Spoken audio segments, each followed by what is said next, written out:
Sarai, mujer de Abraham, no le daba hijos, pero tenía una sierva egipcia que se llamaba Agar. Dijo Sarai a Abraham: «Ya ves que Jehová me ha hecho estéril, te ruego pues que te llegues a mi sierva, y quizá tendré hijos de ella». Atendió Abraham el ruego de Sarai. Génesis 16:1-2. Ese fue el gran error en la vida de Abraham, pero a partir de él aprendió una lección y quedó registrado para enseñanza de todos. Daremos por conocida la historia subsiguiente, cómo el Señor dijo a Abraham que Ismael, el hijo de Agar, no era el heredero que le había prometido, sino que Sara, su esposa, le daría un hijo, y cómo, tras nacer Isaac, fueron expulsados Agar e Ismael. Podemos así pasar directamente a algunas de las importantes lecciones que derivan del relato. En primer lugar, debiéramos aprender acerca de la necedad del hombre que intenta cumplir lo que Dios promete. Dios había prometido a Abraham una descendencia imposible de contar. Cuando le hizo la promesa, estaba más allá de toda posibilidad humana el que Abraham tuviera un hijo de su mujer, pero aceptó la palabra del Señor, y su fe le fue contada por justicia. Eso era en sí mismo evidencia de que no se trataría de una descendencia común u ordinaria, sino una descendencia de fe. Su esposa no tenía la misma fe, pero ella pensaba que sí la tenía, y siguiendo el consejo de ella, hasta el propio Abraham pensó estar obrando en armonía con la palabra del Señor. El problema es que estaba oyendo la voz de su mujer en lugar oírla del Señor.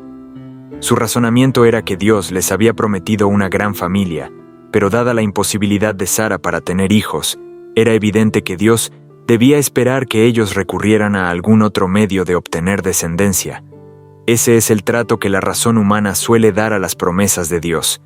Sin embargo, qué cortedad de miras manifestaron. Dios había hecho la promesa, por lo tanto, solo Él podía cumplirla. Cuando alguien hace una promesa, es posible que otra persona cumpla lo prometido, pero en tal caso, el que hizo la promesa queda privado de cumplir su palabra.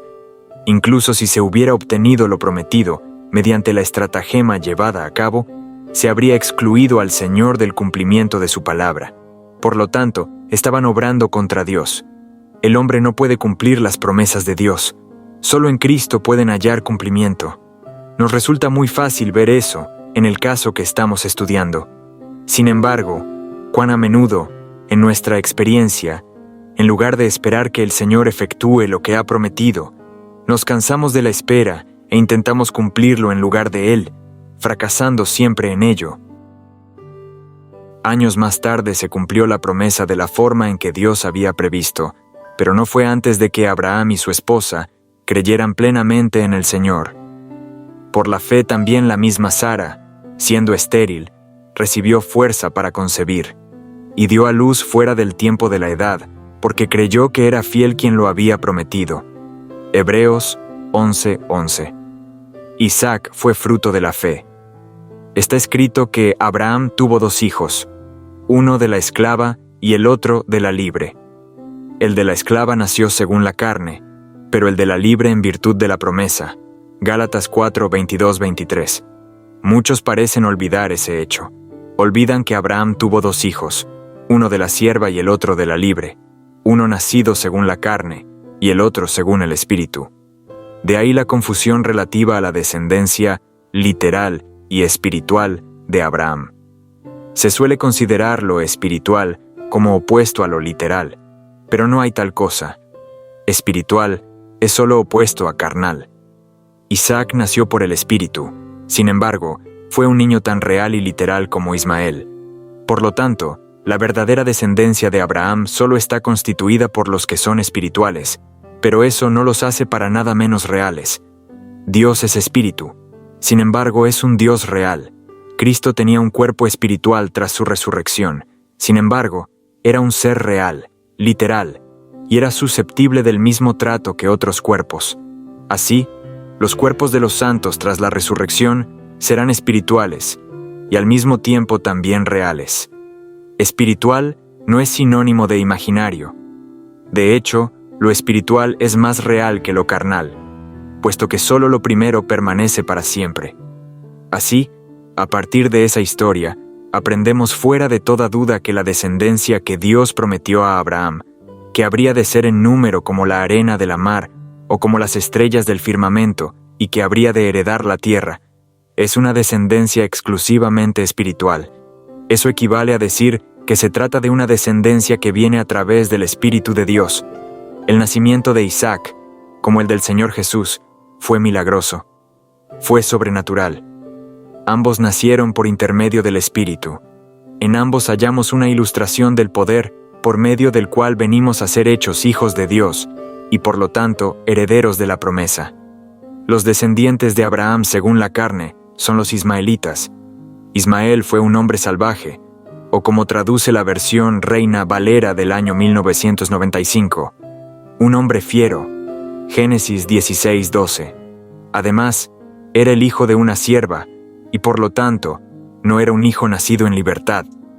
El Señor había dado ya a entender, en el caso de Eliezer, el siervo de Abraham, que la descendencia de Abraham habría de ser libre.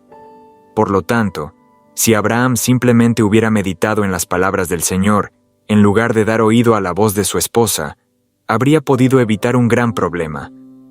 Vale la pena detenerse en este punto, ya que correctamente comprendido, evitará una considerable confusión en relación a cuál es la verdadera descendencia de Abraham y cuál el verdadero Israel.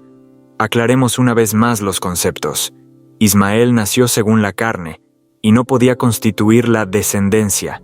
Así, los que son de la carne no pueden ser los hijos de Abraham, ni herederos según la promesa. Isaac nació según el Espíritu, y era la verdadera descendencia. En Isaac te será llamada descendencia. Génesis 21:12, Romanos 9:7, Hebreos 11:18. Por lo tanto, los hijos de Abraham son los nacidos según el Espíritu. Hermanos, nosotros, como Isaac, somos hijos de la promesa. Gálatas 4:28. Isaac nació libre, y solo los que nacen libres son hijos de Abraham. De manera, hermanos, que no somos hijos de la esclava, sino de la libre. Gálatas 4:31. En las palabras que el Señor dirigió a los judíos, registradas en el capítulo 8 de Juan, explicó en qué consiste esa libertad. Si vosotros permanecéis en mi palabra, seréis verdaderamente mis discípulos, y conoceréis la verdad, y la verdad os hará libres. Le respondieron: descendientes de Abraham somos y jamás hemos sido esclavos de nadie. ¿Cómo dices tú? ¿Seréis libres? Jesús les respondió: de cierto os digo que todo aquel que practica el pecado, esclavo es del pecado, y el esclavo no queda en la casa para siempre, el Hijo sí queda para siempre. Así que, si el Hijo os liberta, seréis verdaderamente libres. Versículos 31-36. Luego les dijo que si fueran realmente hijos de Abraham, harían sus mismas obras. Versículo 39. Vemos aquí una vez más lo que aprendimos de la promesa en el capítulo 15 de Génesis, que la descendencia prometida habría de ser una descendencia justa, dado que fue prometida solo mediante Cristo y le fue asegurada a Abraham solo mediante la fe. El resumen de todo es que en la promesa hecha a Abraham está el Evangelio, y nada más que el Evangelio, y todo intento de aplicar las promesas a cualquiera que no sea a los que están en Cristo mediante el Espíritu es un intento de anular las promesas del Evangelio de Dios. Si vosotros sois de Cristo, ciertamente descendientes de Abraham sois, y herederos según la promesa. Gálatas 3:29. Si alguno no tiene el Espíritu de Cristo, no es de él. Romanos 8:9.